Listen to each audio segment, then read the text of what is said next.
I'm very happy to be joined by Claire Bloor, the CEO of SARSAS. Could you please give us a quick introduction, Claire? Yes. Hi, Nancy. Thank you so much for having me on. I am Claire and I'm the CEO of SARSAS, which is Somerset and Avon Rape and Sexual Abuse Support. And we're based in Bristol in the southwest of the UK. That's great. Thank you very much for that. And one of the reasons, or the primary reason I wanted to have a conversation with you today is because your organization, SARSAS, in association with others, did a very big research project. One of the, I think the first of its kind internationally. I know the first of its kind in the UK, but I think internationally, looking at quite a few aspects of sibling sexual abuse with hard numbers, because as we've mentioned in other conversations, the data is a little difficult to find, and it's getting better in the last few years, but sibling sexual abuse is a woefully under-researched aspect of child sexual abuse, and it's certainly an underfunded aspect of it as well. So let's talk about what SARSAS does generally, and then how you got involved or how the research project came to be. Sure, yes. So at SARSAS, we support anyone impacted by rape or sexual abuse. We predominantly work with adults and people over 16, and we've a range of services. So we have helpline, email support, and live chat services. We've got one-to-one counselling, therapeutic and creative group work. And we also have a load of resources for survivors. So understanding trauma, the impact of trauma, and resources for parents and family and friends about how to support your loved one if they've experienced sexual violence. We also do try and look at those areas of sexual violence that are still really understood. That's not a great sentence, but you know what I mean. And that's how this project came about. Is I'm on the board of Rape Crisis England and Wales, and we were looking at some funding that was coming out of the Home Office for child sexual abuse, and asked around to our partners in the Rape Crisis Network about what was an area of sexual abuse that wasn't being spoken about, child sexual abuse that wasn't being spoken of. And we had found, and I know you've spoken to Carol and some of the other people that have worked with SARSAS in the past around their experiences of sibling sexual abuse. And we had really seen this as an area that no one was really talking about, that wasn't well understood, and that felt like, and this was what we wanted to do the research on, felt like it was something that needed its own research, that needed its own understanding, that was part of but separate to child sexual abuse more generally. And that was similarly echoed by our partners across the Rape Crisis Network. And that's why we went for funding for this particular project, and were successful with the Home Office, because equally they saw it as a real, like, okay, hang on, actually no one is talking about this. This is, as you said, the reason it's underfunded is because it isn't being talked about. And the reason it isn't talked about is because it's not being recorded. And if the data isn't there, it's like what's not measured is not noticed, and therefore no one has to worry about it. So it's a bit of a vicious circle, isn't it? If we're not getting good data on sibling sexual abuse, then no one feels the need to fund it, and therefore it's not funded, so therefore it's not talked about. So yeah, so we felt really passionately that actually this was an area that properly needed some research, some investigation into it, and an understanding for us, because we worked in partnership with West Mercia Rape Crisis Centre as well. They were going to focus on the children and young people with the support of the University of Birmingham doing their kind of research piece, and we wanted to look at the experience of adult survivors.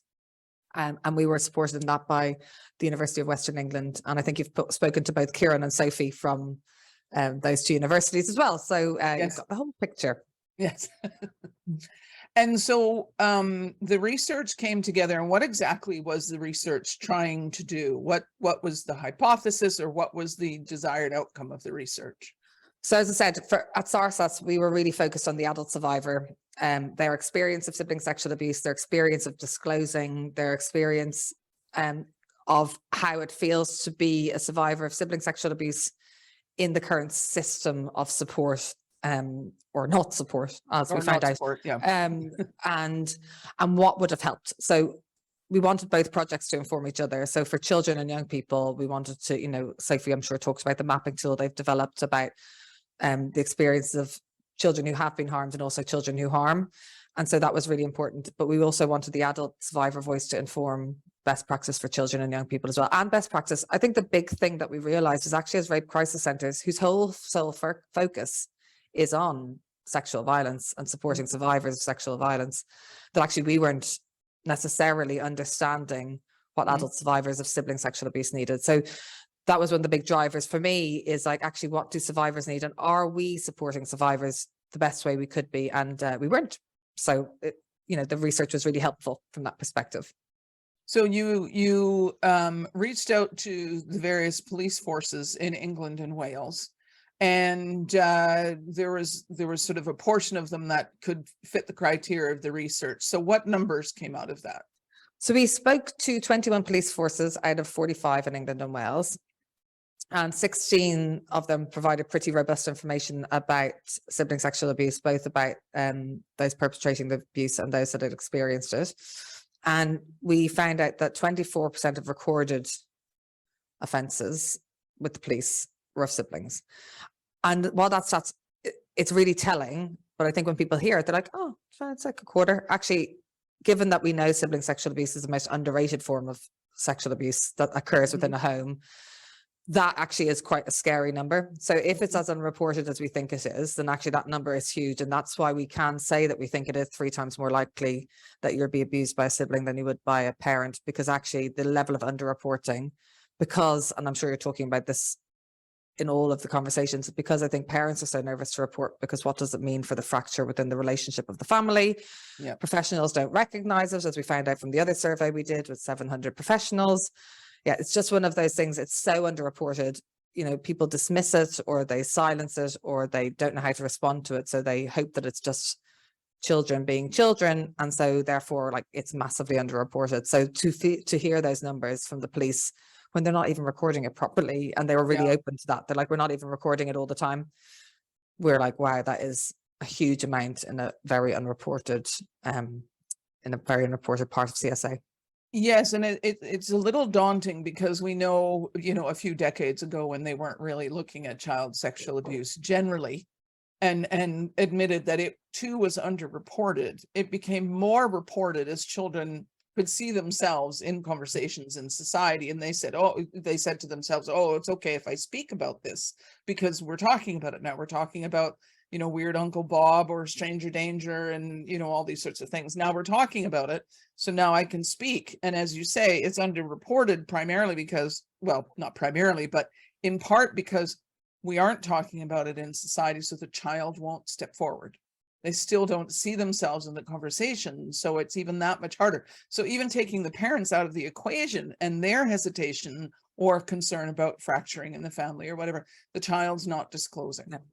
And kids don't always have the language to disclose. Yeah, and exactly. And to be honest, and we heard this a lot with the survivors that spoke to University of Western England, with the survivors that we support that were part of our survivor steering group, people did try to disclose, to be honest. Like, people were trying to tell parents, but they weren't being heard, or it was being dismissed, or it was just downplayed to the point of it not feeling like there was going to be any actual action taken about it. So that was, we heard that a lot in terms of, actually people did try and tell their parents or their carers. Yeah, I mean, even as an adult, I remember my parents had both passed away, so I couldn't disclose to them, but I was trying to disclose to a friend of my parents.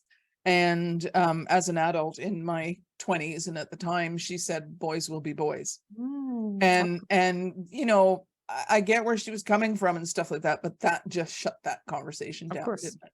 Yeah. I was well supported by a therapist at the time, so I could work through that. I can't imagine people who are trying to disclose and also don't have support. And then they hear these sort of dismissive, like I said, I know where it was coming from. Her generation was, we never talk about this sort of stuff, etc. That shut me down for a while. So, I mean, in the survey we did, we asked, what do we think the level of understanding or recognition of sibling sexual abuse in the general population would be? And the suggestion was that it was saying that for about 56% of people would recognize parent to child sibling sexual abuse, but only about 8% of people thought they'd recognize sibling sexual abuse as actual abuse. And I think that's the thing, what we found through all the research is it is one of the most difficult things for families to discuss, to get their heads around, to seek support for, because it's so difficult. And there was a talk about the double dilemma for parents, because you've got two children that you may love very much and this really difficult situation that's playing out within your family home. But that is a criminal act, and that does have huge, significant and long-lasting impact on that survivor who has been harmed and who's been sexually abused. And I think that's that was the thing that the adult voice of survivors really brought home to us was, you know, this is a criminal act happening within a home, and actually it is the responsibility of parents to safeguard those children in that home. And that was a massive thing that for a lot of survivors, they didn't feel happen to them. They didn't feel like their parents had supported them sufficiently. And that was where they felt almost more let down, I think. For a lot of survivors, it was like there was, you know, obviously the harm that was done to them by their sibling was huge and traumatic. The response from adults around them, in some cases we heard, and not speak for all survivors, was equally as traumatic and longer lasting, because it's that feeling of not being believed and also them being silenced or being dismissed, which was the thing that stayed with them, that impacted so much on their relationships with everyone else for many years to come. So we've had a number of conversations across the event, today's event, you know, talking about that very thing, that the actual abuse by the sibling is one thing, and then the dismissal or the denial or the whatever else came when disclosing or trying to disclose to parents that yes, it was equally, if not more traumatic. That completely fractures, you know, has completely destroyed some relationships for sure. And also I think we need to briefly mention that the same holds true for the person causing the harm, because also mentioned in other parts of the event, research consistently shows that the sibling who is causing the harm is not likely to go on and harm others, but they too carry quite often as they get older and recognize their own shame and guilt, what they did as being incorrect, illegal, or whatever language we want to say. They have a degree of shame and guilt, which can negatively impact them for a long time, which is in many ways very different than other forms of child sexual abuse, because particularly adults, I mean, we're usually talking about adults who have pedophilia, who have, you know, other types of, I suppose I'd call it mental health concerns very broadly, that might not recognize what they're doing is so wrong, and they don't carry the same sort of shame and guilt, is basically what I'm trying to say. So when the parents are dealt with this double dilemma and don't do anything, not only is it the survivor who is immediately impacted, but likely the person causing the harm is also going to be well, there's no impacted. support offered to either.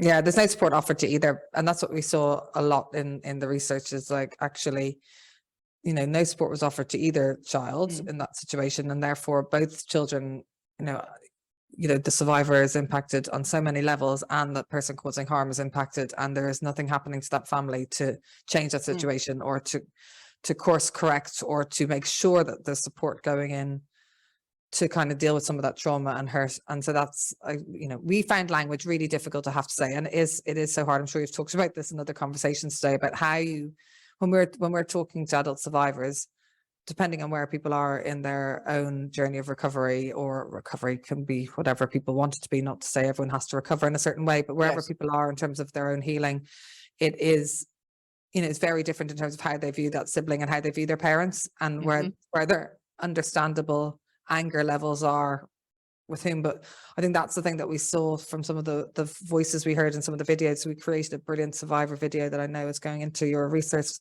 pack. When you listen to the voices of those survivors, you can still hear that hurt with parents. You can still hear that anger of not being believed as that small child, as that child who was telling you what was happening to them. And I think that was really powerful to us in terms of how we support survivors, but also when we're thinking about the work happening with children and young people and their families, what we want families to know about how to support their children. Absolutely. And speaking of support, in the research, you also had the perspective of the social workers and professionals and others who are working with children or adult survivors or whatever. And so you have some research numbers on that. Yeah, so we spoke to 700, and I'm using professionals with air quotes because it's such a range of people, and, you know, that's lots of people who are survivors are also working in this field. So Yes. we're using professionals in my air quotes. We spoke to 700 people, and that was really helpful. What it really identified as a massive training gap. So people feeling really under-resourced in terms of their knowledge about sibling sexual abuse, how they should respond to sibling sexual abuse survivors, as opposed to how they respond generally to child sexual abuse. Like even in terms of how they spoke. So, you know, we've got that very gendered experience of sexual violence as it being male perpetrator, female victim, which still in all forms of abuse holds true for the majority. But actually in sibling sexual abuse, we do see that sisters can be the people that are causing the harm. So we talking to professionals about how they use language, about their own understanding and recognition, about the fact that they were admitting that they would either react massively strongly, so children are removed from homes, families are completely broken up, or not react at all, where it is that boys will be boys. I don't think hopefully people wouldn't still say that now, but there's that kind of dismissing and minimizing of the behavior, and it's probably just a once off, and then if it happens again, suddenly it's escalated massively, rather than if we dealt with it at the beginning, talked to everyone in the family, got the therapy and to support that child that's been harmed, would it be a different outcome? So we saw a massive training need, and just that's why when we put out the first ever sibling sexual abuse conference, we had to close down the ticket sales. It wasn't even sales, it was free, but we had to close down tickets because we had so many people sign up that we couldn't manage them all online, because people were so desperate to get this information to make sure that they were doing, because people are genuinely trying to do the best by the survivors they're supporting, but felt really under-resourced. And so, we had such a huge response to that, and I think if we ran a parent one, we'd have the same thing. I think it's just this lack of knowledge, and why this day is so important, isn't it? It's that lack of knowledge and understanding, people desperate to find out information so they can do the best they can be to support survivors. In your research and your professional opinion and the way that you sort of look at things, are parents ever, let me back up a little bit. We've talked about, you and I have talked about this, and it's elsewhere in today's event, that there's this gray area of normal behavior versus problematic behavior. It's one of the few, it is an important distinction in sibling sexual abuse and sort of child-on-child sexual abuse. Sometimes there's normal curiosity, which is not problematic. It's sort of people are giggling and, all that sort of stuff. And it's just sort of like, ooh, look at that. And then there's this gray area. Do you sense, or in your work, that gray area is making it more difficult for parents and professionals to recognize problematic behavior? That's sort of question number 1 of 2. So I think yes. I think what's happening is, it's a bit like when we go and talk about consent, there is manufactured gray area as well, isn't there? Because I think actually we do know the difference between children's curiosity and abuse, but we don't want to hear that difference. And so we want to hear that it's curiosity when actually what we're hearing is abusive. And so I think that's the challenge, or harmful. Sorry, if my language changes, I want to apologize, because I'm still getting my head around what language is most appropriate. And I know people hearing it, it's tricky. And I know people hearing it will hear both sets of language difficultly, because it is hard. But I think that is what's happening. But I actually believe that it's not quite as grey as we make it, because I think it is quite clear. And I think that's what we need to do in terms of training with professionals in supporting parents, to see it as like, actually, look, there is general natural curiosity, and that doesn't go, like, that only goes so far. Yeah. And then everything else is actually abusive, and we do need to be looking at that, and is harmful. Yeah. So, I think that does happen. I think what we want to do in our training is help professionals hear better, like listen to what that child or young person or adult survivor is telling you. If we're working with children and young people, listen to what they're telling you. There are some really kind of very red flags that I know in the mapping tool and that they're using with social workers that Birmingham are developing with West Mercia, that they're really clear flags, really clear evidence. So I think it's unintentionally convenient to have a grey. It's the same with consent. There's not that much grey, is there? Like, there's quite a lot of not grey, but we like to talk about grey area because it takes some of the pressure off us. So So yes, I think it is more difficult. And yes, I think as a parent, you know, I've got 2 young kids, you know, I would want to believe that it was natural curiosity. And I sometimes that overrides the kind of actual recognition that it isn't. So I think Right. it's trying to balance that out. But I think that's what we've seen traditionally, is actually people kind of hoping against hope that it will be natural curiosity and dismissing it, where actually it was something more serious that people should have been listening and paying attention And to. harmful. Yeah. Do you think parents can ever go wrong if they're not sure about the behavior to reach out for support? I think, do you know what? You do not necessarily need to take your child into a sexual violence service to have a conversation with them. You can reach out yourself to services. So our helpline, and I think most helplines, will listen to parents. And our helpline over here, and we've got helplines. Most local areas have their own helpline, and we have national helplines. Yeah. You can call and say, I don't know, I'm concerned. They won't be able to tell you because they're not in the room with you, but they also will be able to say, go and have the conversation with this person. Here are some resources. I think that's what you do as a parent. It's like, it doesn't necessarily mean your first reaction is to take the child and bring them into a sexual violence service. It might be to call the helpline yourself, to have a conversation with someone, to talk through your concerns. And actually, I don't think you can go wrong there, particularly if you're going to a specialist service, because actually they won't, hopefully, if we're doing our job well, they won't overreact. They won't underreact or overreact, which is what we saw in the research, is what people did, was under or overreact. And actually, you know, obviously there may be safeguarding concerns that that service will talk to you about if they're genuinely concerned, and talk to you about how safeguarding might happen. And that might still be the best thing for your family, actually, to have a safeguarding referral made. But it is worth having a conversation with someone, because it can feel, the other thing we heard is just how isolated survivors felt, but also when they reflected on their own parents' experiences as adults, how isolated their parents must have felt. Because as a family, you're like, as I said, this double dilemma is what was described as, of trying to support 2 children that you love and not knowing where to go and not knowing how to talk about it and feeling so responsible. So I think actually knowing that services are out there and their job is to help you is really important. And so, you know, we've got some numbers, and I know there's been years of research, but really it's still pretty minimal. But we've got, you know, the conference that you had in 2022 that you were referring to was like the first of its kind. And as you say, extremely well attended, to the point where you had to close the doors because so many people wanted the information, which is great from that point of view. So now you're taking the information that you got from this research, both by surveying the police and looking at those reports and getting the information back from the professionals and those working directly with the families. So, and you've spoken briefly about Dr. Sophie King-Hill's mapping tool coming out of the University of Birmingham for the support, again, of professionals and social workers and stuff. What else has happened since the research and since all this has been going on? So we've been really lucky to secure some more funding to start doing work with survivors about the adult voice of survivors, because we do feel like that's really missing in conversation and really missing in discussion. And as I said, feeds back into ensuring that we're having the right support for children and young people, because we're not hearing, and unfortunately, often the mistakes that were made for people who are now adult survivors, if we're not hearing that, we could be remaking those mistakes over and over again with children and young people.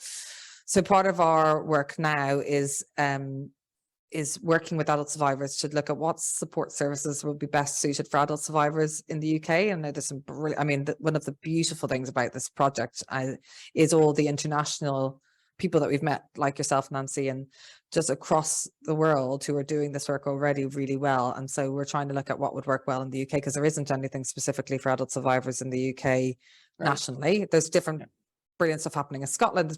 It's trying to bring things together a little bit, because there's brilliant pieces of work happening places. We're also, and I know I spoke to Tanith, we're talking about what support we can offer to parents, what training we can offer to professionals. So we're looking at kind of pieces of work that, you know, some of them might be self-sustaining in terms of being webinars, being things that are available on our website. We're trying to build a bit of a hub, but we're also trying to not reinvent the wheel. So, you know, working with people like you to make sure that, you know, we don't all need to have all the same information recreated. We want to make sure we're just learning from all the international research. And I think continuing to kind of push this as an issue. So we did have a discussion in Parliament. It was the first time a parliamentary committee. It was the first time sibling sexual abuse had been mentioned in Parliament that we could find anywhere. We didn't get hugely far in terms of making sibling sexual abuse an issue in its own right. And I think that's something that we want to continue to push, because while there is recognition of sibling sexual abuse as part of child sexual abuse, we heard really clearly from survivors that they do not feel seen or heard in the definitions of child sexual abuse that are out in the UK, and I'm assuming internationally. So we want to do a lot more work in that space, because until it's recorded properly, as we said at the beginning, until it's measured properly, we do not know the prevalence, and we have a sense of it, and it's scary, and we need to be measuring it. And there's something for me about community, and I see it. So every meeting I'm in as part of the work that we're doing with sibling sexual abuse survivors, at least 60 or 70% of that room are themselves survivors of sibling sexual abuse. People are doing such amazing work in the space, and are very capable and well able to speak for themselves. So making sure that voice, having the voice of adult survivors front and center leading this work, I think is really important. And some of what we can do is facilitate that to ensure that those voices are being heard, because that's way more powerful than me talking on behalf of survivors, like way more powerful. And that I think might be the game changer, because there's just something about, if sibling sexual abuse and child sexual abuse broadly it's all done on the basis of shame and stigmatizing survivors. If we can keep talking about it and keep shining a light on it, it's just going to be less possible to perpetrate that sort of abuse, or to keep it hidden in families, to hide it. Because as you said at the beginning, once we start talking about it, child sexual abuse survivors came out and started disclosing. And I'm hoping that will be the same for sibling sexual abuse. So actually, once they're like, oh, hang on, that is me. Yeah, I do deserve support. I should be getting support. I'm going to talk about it. Then it just becomes harder and harder to keep happening. So I'm hoping that it's preventative in terms of the way that we're working with internationally, that like all of this work is preventative, so that parents recognize it sooner, professionals recognize it sooner, and we don't have that lasting harm and trauma and impact on survivors by letting it fester within families, unheard and unseen and silenced for long periods of time. So are you generally hopeful? So let's wind forward 5-10 years. Today I'm feeling quite hopeful. It really depends on the day you get me, to be honest. Look, do you know what, this project and this work, the reason I'm hopeful is because the international focus on it, because I don't know, I mean, you'll know this better than me, Nancy, way better than me, but like 2 years ago, I couldn't find anyone talking about it. And it feels like in the last 18 months, I mean, obviously and I'm going to use reaching out to each other, which makes me feel a little bit nauseous. We're reaching out all over the place and we're having conversations now. But I mean, that's what makes me hopeful, is actually like, look at these incredible survivor-led organizations and projects that are supporting survivors directly, and also speaking out to ensure that this is happening, that this isn't hidden anymore. That's what makes me hopeful. So I think, yes, I'm hopeful. What would make me more hopeful is real policy change, and then real policing change and real criminal. Right. I mean, I may be less hopeful about the criminal justice system, but we did a project with Bristol University a few years ago on what justice meant for survivors of sexual violence. So we hadn't broken it down, but what they said was recognizing that they probably won't get a criminal justice outcome. And I know a lot of the survivors we've spoken to as part of this work haven't had a criminal justice outcome. Yeah. But actually, what is an outcome? What does feel like justice has been able to help other survivors? And we got, I think it was within 3 months, 27,000 hits on that YouTube video of survivors talking about their own experience, that Opening Doors video. And in the comment section, it was all survivors talking to each other, feeling supported by each other, like literally just giving each other tips on which website to go to for support in their local area. It was an incredible sense of community and support, survivors giving each other that community and support. And so that's what makes me hopeful. So maybe we won't see the criminal justice outcomes we want in 5 to 10 years, although I'm hoping that it will be way better than it is now. But actually, I think we will have built a sense of community for adult survivors, and hopefully some preventative work, and ensuring that parents are really picking up and supporting, seeing things sooner. Professionals are seeing things sooner, that it will have positive benefits for. And hopefully, ideally, parents creating environments where it's less likely to occur. Exactly. You know, it's and I've said this elsewhere in the day, and I'll say it again. I'll say it on my podcast. I'll feel my work is done, quote unquote, when I hear that more often than not, that teenage boy, which it often is, or teenage girl, whichever, goes to their parents or parent and says, I'm thinking about harming my sibling and it frightens me and I need some help. Can you help me? The parents don't freak out and they know who to phone. Yeah. Then I think our work is, we've done well.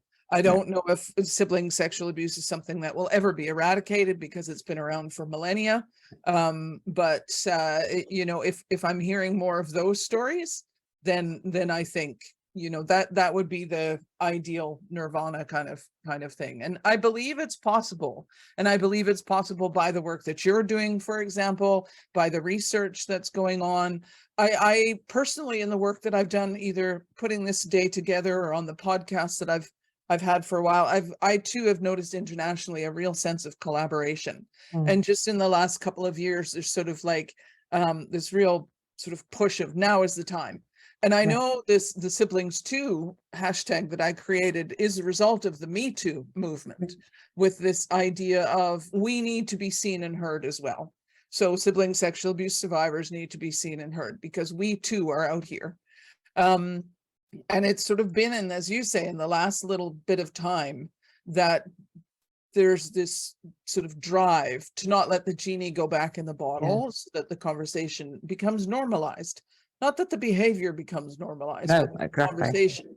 Because everything that we want in terms of, say, criminal justice reform, policy change, additional training, more research, that won't happen unless there's a normalization of the conversation. Not only a normalization of the conversation in society, but in families as well. So parents talking to their kids about sibling sexual abuse in the same way they might talk about stranger danger. You know, and in schools as well, you know. Well, I mean, that's the thing. I think, you know, the language isn't there. If you do not understand what's happening to you, and you're scared, but you can't articulate it, like that's when people are even more at risk, and that ongoing impact of that harm where you cannot talk about it, you don't have that language because it's not a conversation that's had. I think that's huge. And we saw that with some of the people that spoke to us as part of the research and as part of our survivor group. It was like sitting and being silenced or feeling like you had no voice for such a long time. So compounding to that trauma that you'd already experienced. And that was, whether it was a one-off incident of sibling sexual abuse or ongoing years of abusive behavior, the silencing was so traumatic on top to compound the other traumas. And I think that's what we need. I think you're entirely right, that opening up of that conversation, normalizing, using the words, using the right language. It's so important. And I do genuinely think it can change things. And that's, you know, and I would agree. I think the collaboration has been really positive, and that's what we're seeing. And I think that will really help professionals and families because they'll know where to go, they'll know what resources are available, and they'll be able to respond better. I'm very hopeful for the future. So with that in mind, as we begin to wrap up, is there something that we've missed that you would want parents to know, or something a message that you feel is really important to share? Well, I think it would be really helpful. I would say, you know, the resource pack you're developing is going to be so useful for people, really massively. Listen to those survivor voices. That's what happens when children are silenced, when children are abused and they're not heard. Like that's the experience that people have. And I think that's really powerful in terms of, if you're nervous, if you're not sure, don't risk it. Listen to those voices and don't risk it. I think do reach out for help. You know, as a parent, you are responsible, but you're also entitled to help. So do reach out for help. Services will support you. If, you know, increasingly we're trying to offer training, initially services aren't, you know, we're not infallible. That was what we found. That was the thing that was really interesting as part of the rape crisis. I mean, we weren't recording at SARSAS, we weren't recording sibling sexual abuse as a separate form of child sexual abuse. Do you know what I mean? Like it's learning for everyone. We're all learning together. So, but do reach out for support. The support is there for survivors, for adult survivors massively, but for parents as well. Like that support's available. Go and talk to your local rape crisis center or your local support service. There is support available to you, and people can help you work through it. And hopefully get support that you and your family will need. Yes, I've yet to find a jurisdiction that doesn't have some form of support for family and children services and stuff. And it might not be 100% nearby, but it's there. So And so much more online support available now, which I think people can make use of, and you know, all those links to all those brilliant organizations that you'll have in that resource pack that you're going to spend some time putting together. Yes.